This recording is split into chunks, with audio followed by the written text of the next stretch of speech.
Bom, agora estamos lendo o capítulo de controle da dor pós-operatória do livro do Ibanez. Então, a dor, na verdade, é uma entidade de proteção aos tecidos. Sempre que houver uma lesão nos tecidos, uma lesão celular, nós vamos ter a liberação de mediadores pró-inflamatórios que vão desencadear uma inflamação com o intuito de fazer a recuperação daquele tecido lesionado. No entanto, uma das características da inflamação vai ser justamente aí a dor, a sensibilização das fibras, porque a dor vai conferir proteção àquele tecido.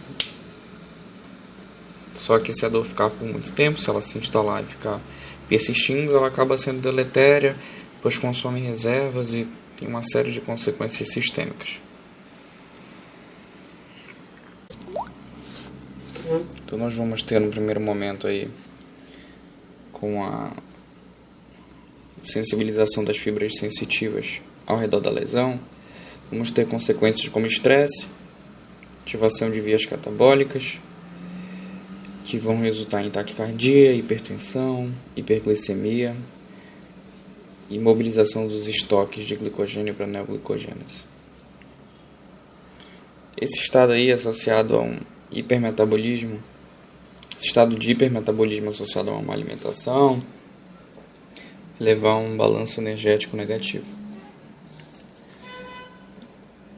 Muitas vezes o animal ainda vai fazer uma hipoventilação, porque ao sentir dor, a respiração vai ser prejudicada e ele vai acabar fazendo uma hipoventilação com consequente hipercapnia e pode levar a hipóxia também. Além desses eventos, o decúbito prolongado vai provocar um déficit circulatório, prejudicando a circulação vascular, que vai acabar sendo traduzido em grandes áreas de hipóxia tecidual, com repercussão ruim mais tardiamente, podendo causar lesões de reperfusão e até necrose. Então, a presença da dor pós-operatória sempre aumenta a mortalidade de pacientes sinis e com doenças graves. Então, sempre se faz necessário o controle da dor pós-operatória. Então, a dor ela vai ser percebida por estruturas chamadas nociceptores, que são terminações livres de axônios, especializadas no desempenho de perceber estímulos específicos, como mecânicos, térmicos, químicos ou polimodais. Esses nociceptores vão se agrupar em feixes sensitivos e vão seguir pelos nervos periféricos até a medula espinhal, onde vão fazer conexão com tratos medulares, que terminam principalmente no tálamo e no sistema límbico. O diencéfalo então vai ser responsável por receber essas informações ambientais, vai distribuir pelo encéfalo, onde serão interpretadas e vão gerar uma resposta. Então o que acontece é o seguinte: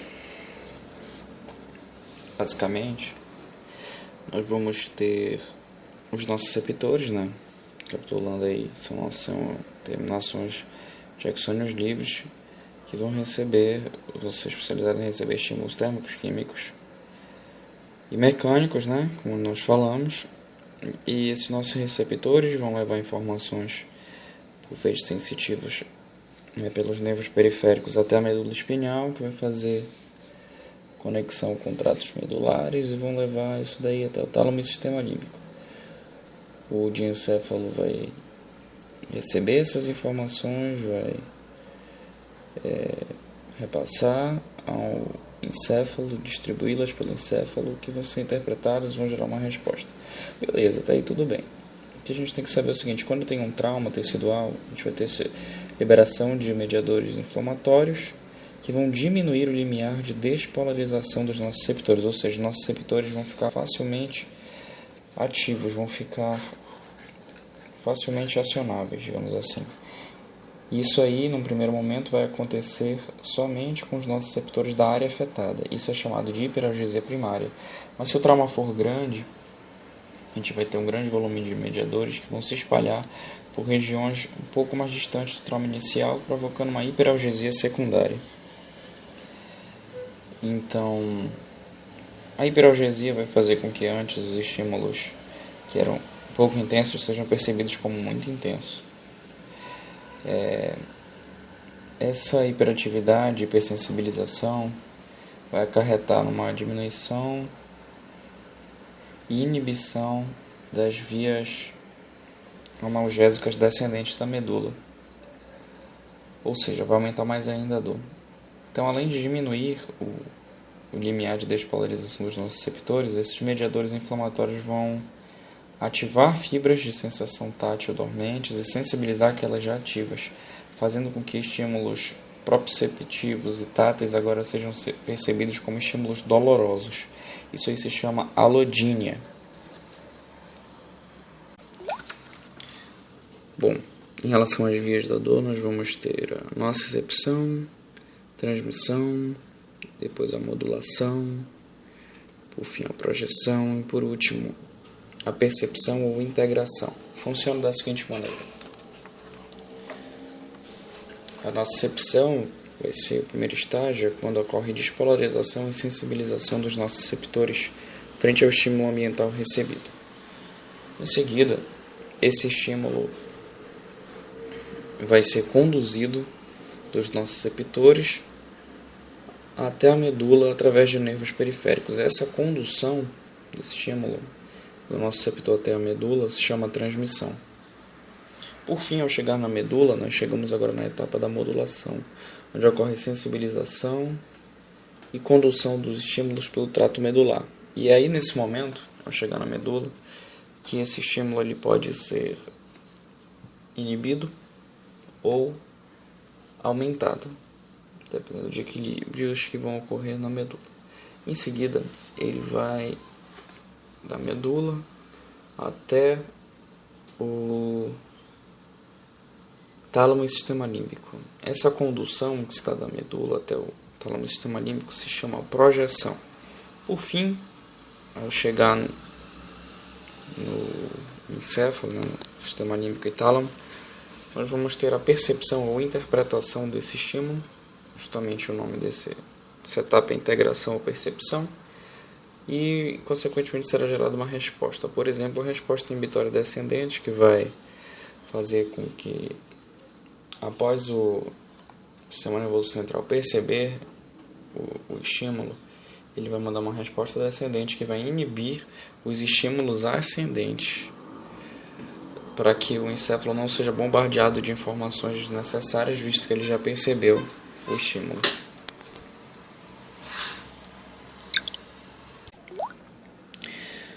Bom, vamos falar agora das principais classes de fármacos utilizados no controle da dor pós-operatória. Em primeiro lugar, os anestésicos locais vão atuar principalmente na nocicepção da dor, na transmissão e na modulação.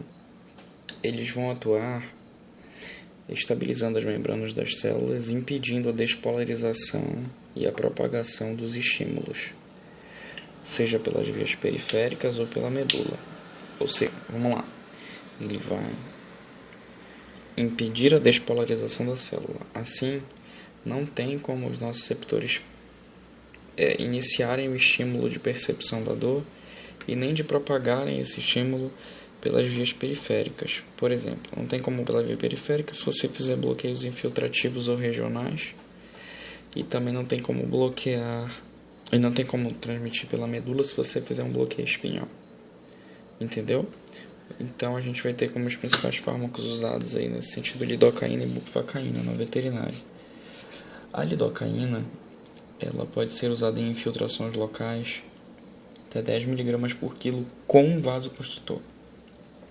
Enquanto que se for por via epidural, você tem que fazer aí sem vasoconstritor, 4 mg por quilo. O período de latência da lidocaína, ele vai ser de 10 minutos, mas o efeito começa imediatamente, vai durar aproximadamente 40 minutos a 1 hora. E não se deve usar vasoconstritor em regiões com grande dano vascular, nem em extremidades. Bom, o outro fármaco usado é a bupivacaína. É bem mais potente que a lidocaína, mas também é bem mais tóxico. Então, se você for usar com infiltração, você tem que usar 4 mg por quilo. Por via epidural, você vai utilizar 2 mg por quilo. O período de latência é longo, pode chegar a 2 horas, mas o período de ação é de 4 a 6 horas. Então, o que se faz muito hoje em dia é associar a lidocaína com bupivacaína, que aí você diminui as doses, aproximadamente pela metade de cada uma delas, e você vai ter a vantagem de uma instalação mais precoce da analgesia e, além de ser mais precoce, também vai ter uma duração maior, certo? Se você tem que lembrar também que se você usar anestésico local como analgésico, você vai também ter um bloqueio motor do paciente. Ficar atento a esse detalhe aí. Então, vamos falar agora de algumas classes de analgésicos utilizados para controle de dor pós-operatório. Em primeiro lugar, vamos falar, como já falamos dos anestésicos locais. Agora nós vamos falar dos analgésicos opioides. Tá? Os analgésicos opioides vão atuar na modulação da dor, na medula espinhal e na integração, ou também chamada de percepção lá no córtex e tálamo, lá no sistema nervoso central. Bom,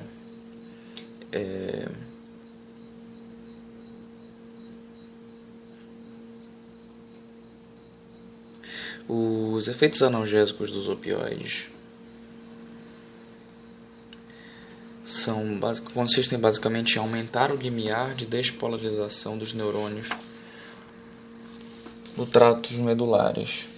Então, eles vão aumentar o limiar de despolarização dos neurônios no tratos medulares, né? Ou seja, fica difícil de conduzir o estímulo no trato medular, e também vão alterar a interpretação dos estímulos quando chegam ao tálamo e córtex. Então, o indivíduo passa a interpretar o estímulo de dor de uma outra forma. A expressão dos receptores opioides, ela diminui quando os tratos medulares ascendentes estão sensibilizados. Ou seja, se a dor começou antes de você administrar o opioide, o efeito opioide já não vai ser tão bom quanto seria se os tratos medulares ascendentes ainda não estivessem sensibilizados. O que acontece na verdade é o seguinte: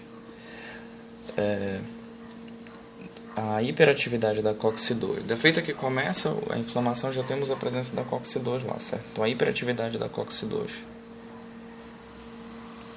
e a expressão de receptores N-metil-D-aspartato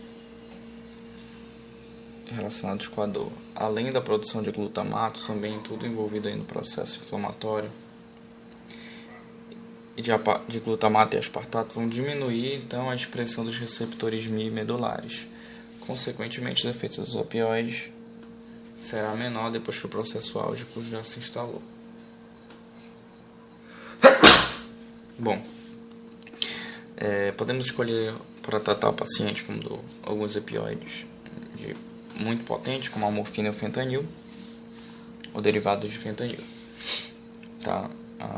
A administração da morfina ela pode ser feita em bolos, tanto da morfina quanto do fentanil pode ser feita em bolos ou por infusão contínua, sendo que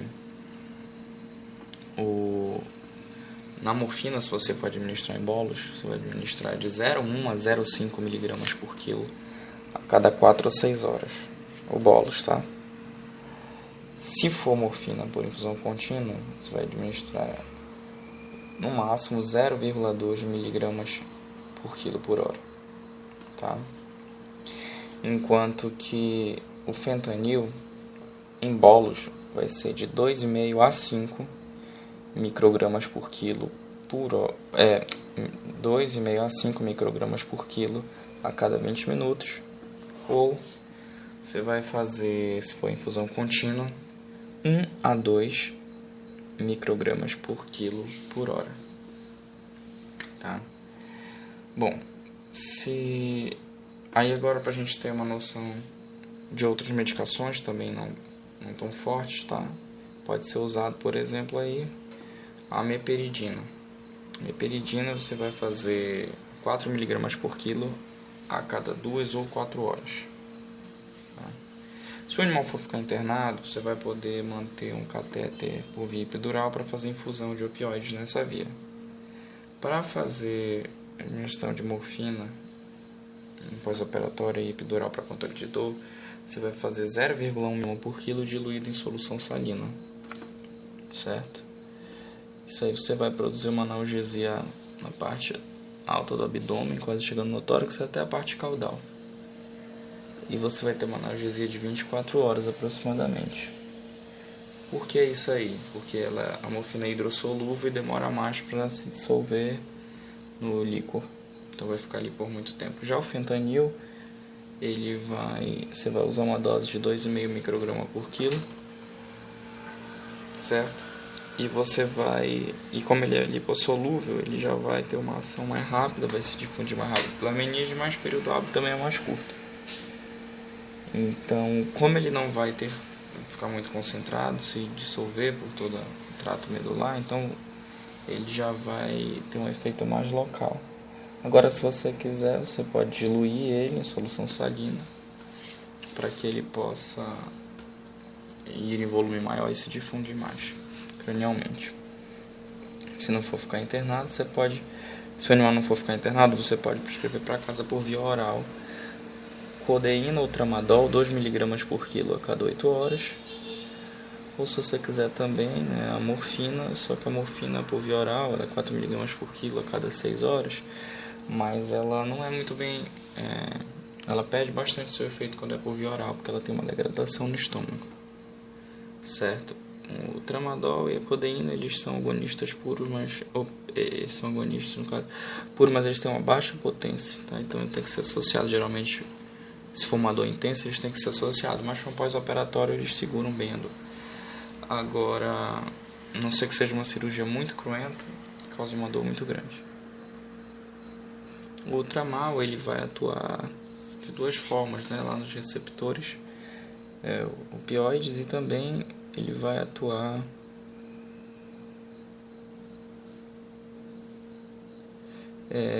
diminuindo a recaptação da adrenalina pelo córtex cerebral, o que vai produzir uma analgesia central, certo?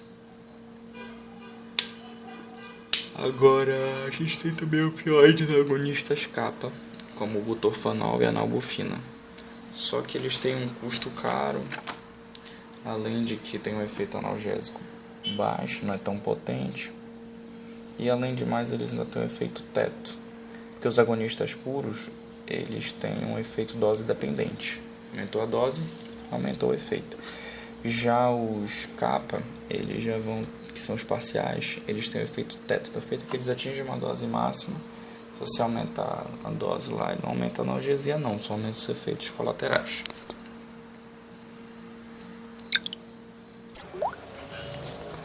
Bom, então os anti-inflamatórios, eles vão atuar na nocicepção da dor e na modulação lá na medula espinhal.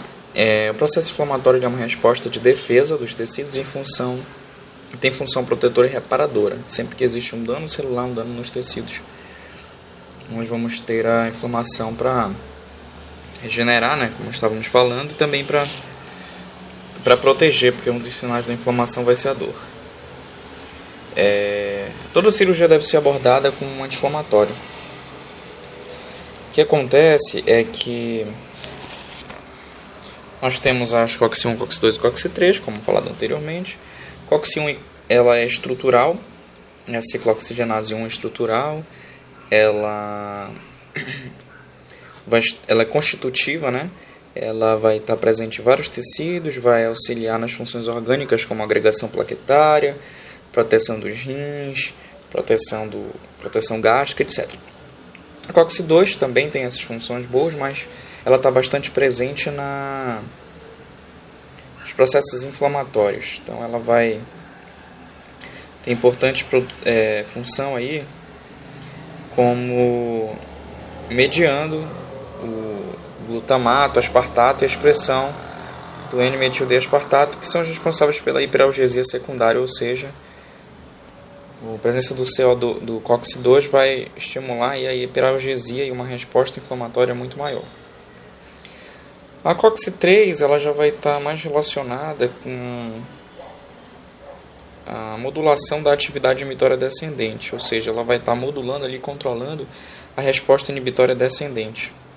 Ou seja, se você bloqueia a COX-3, você produz uma analgesia, tá? Além de efeito antipirético. Bom, existem algumas fases da inflamação. No primeiro momento nós temos a fase irritativa, onde vai ocorrer liberação de mediadores que vão desencadear as próximas fases da inflamação. Então, esses mediadores pró-inflamatórios, como histamina, interleucina, entre outros, eles vão alterar ali a permeabilidade vascular ao redor da lesão. Não vão ter efeito quimiotáticos, praticamente nenhum, só vão mesmo alterar a permeabilidade vascular, vão permitir a passagem de células substratos pela parede vascular para chegar até o local da lesão. E essa mudança na atividade vascular vai proporcionar uma marginalização dos leucócitos que vão migrar aí para a região afetada. Então, nesse processo todo, nós também vamos observar que vai ocorrer durante a fase irritativa a sensibilização das fibras nociceptivas, justamente ainda aí pela atuação desses mediadores pró-inflamatórios. Então vamos ter sensibilização das fibras nociceptivas que estavam em repouso e a hipersensibilização daquelas fibras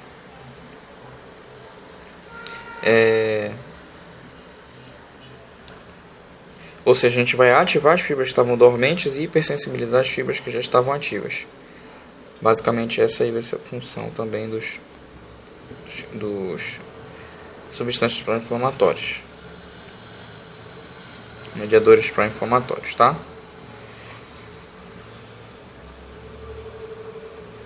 O resultado disso tudo aí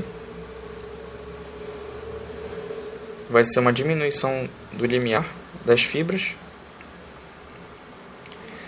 tanto sensitivas quanto não tanto nociceptivas quanto não nociceptivas. Diminuindo o limiar, a gente vai ter uma hipersensibilização da área traumatizada.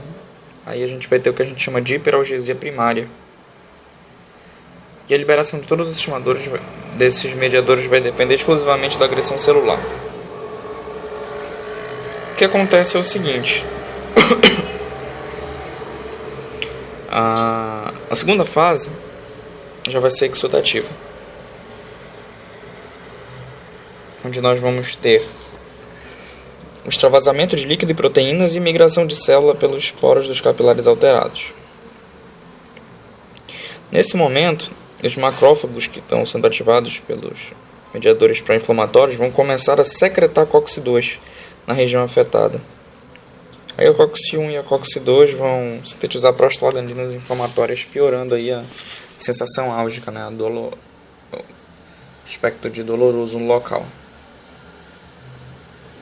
Também vão estimular a angiogênese e quimiotaxia. Com a quimiotaxia, a angiogênese, e a presença da COX-2 principalmente, a gente vai evoluir para a terceira fase, que já vai ser a fase degenerativa necrótica, onde a gente vai ter a ação de células reparadoras. Só que mesmo assim, durante essa etapa, células íntegras vão ser destruídas pelo próprio sistema complemento. Vai acabar aumentando o dano tecidual e perpetuando o processo inflamatório, até que finalmente chegamos na fase produtiva ou reparadora. Vamos ter um aumento de células e de número de células de diferentes linhagens que vão destruir ou fagocitar o agente agressor e reparar o tecido destruído. Certo? O que é que então é o estopim para a gente ter o processo inflamatório? É uma lesão na membrana fosfolipídica. Certo? Por quê? Porque o metabolismo dos fosfolipídios é imprescindível para a manutenção da homeostase. E também vão desencadear aí o processo inflamatório caso haja liberação desses fosfolipídios. Então o que vai acontecer? A COX-1 e a COX-2 elas vão ser capazes de produzir os mesmos substratos a partir do ácido araquidônico. Mas da onde vem esse ácido araquidônico? Justamente dos fosfolipídios. Os fosfolipídios liberados da membrana vão sofrer ação da fosfolipase A2, também da COX-1 e COX-2, ciclooxigenase 1 e ciclooxigenase 2. E essas duas enzimas aí transformar o ácido araquidônico em diversos mediadores pró-inflamatórios.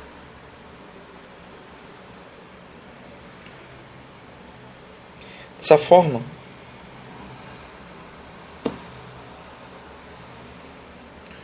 o que acontece, o que a gente tem que lembrar é que na evolução do processo inflamatório, os leucócitos só vão começar a produzir CO2 algumas horas após o trauma, mas a hiperalgesia é quase instantânea na hora do trauma.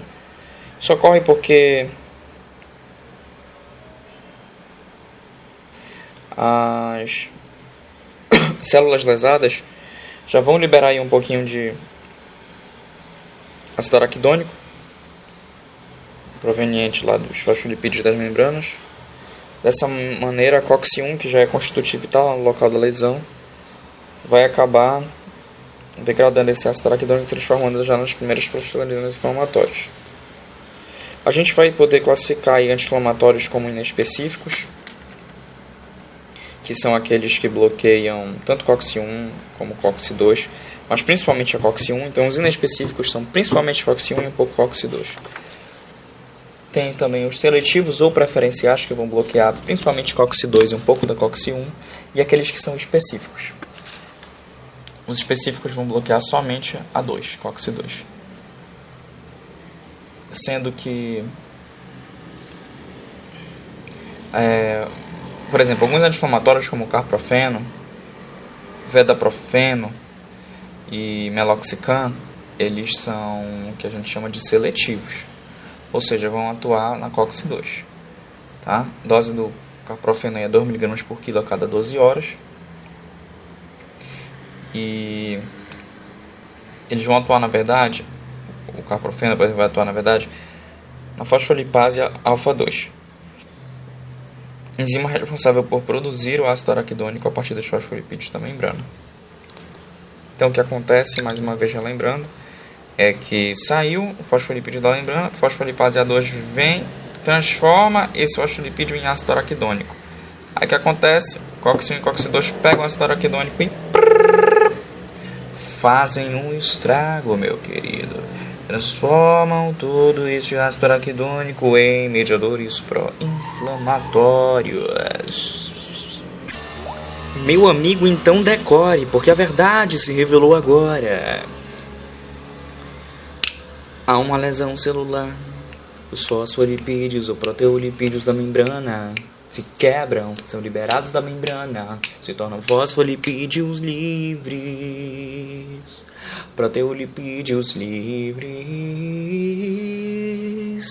A fosfolipase A2, também chamada de alfa-2, vem e atua sobre os fosfolipídios, convertendo eles em ácido araquidônico. E finalmente a COX-1 e 2 pegam esses ácidos araquidônicos e convertem em mediadores pró-inflamatórios, como é o caso do tromboxano, da prostaglandina, entre outros. Amém. Bom, então o que acontece? Se você usa o carprofeno, que ele age de modo seletivo, ele vai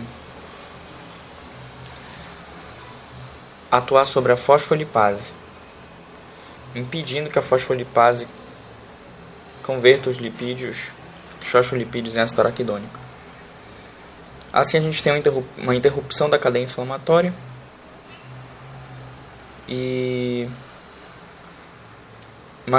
mas a COX-1 continua atuando sobre o ácido araquidônico, porque proveniente da alimentação, entendeu? Então as funções metabólicas dependentes da COX-1 são preservadas.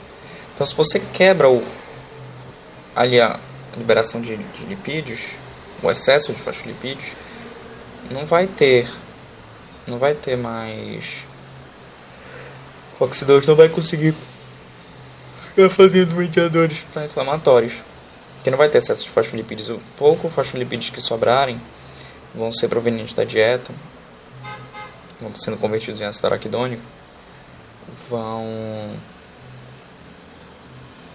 próprio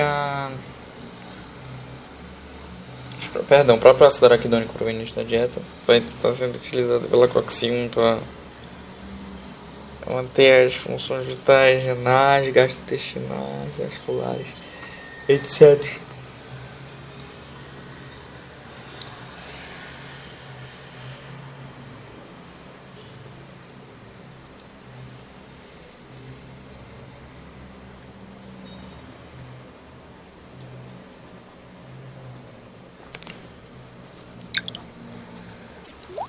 Então, se a gente for parar para pensar, o interessante é a gente, na verdade, ter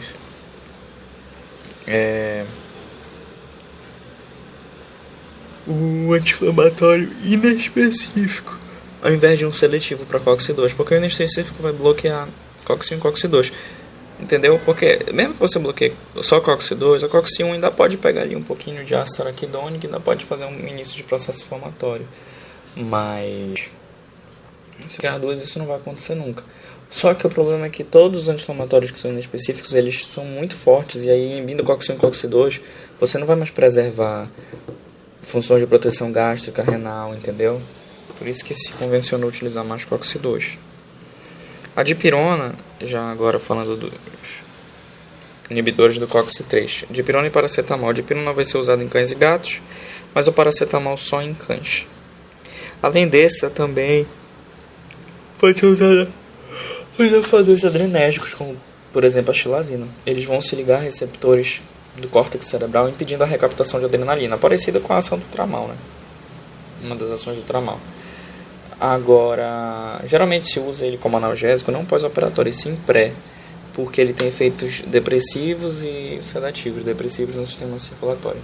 Mas, para título de curiosidade, a xilazina, por exemplo, que é o principal alfa-2 adrenérgico, a dose que a gente utiliza em cães é de 0,1 a 0,5 mg por quilo em cães, e nos gatos é o dobro, de 0,5 a 1 mg por quilo nos felinos, tá? Esse foi um prazer, meu nome é Bernardo, tá? Prazer mesmo, tá? Um abraço.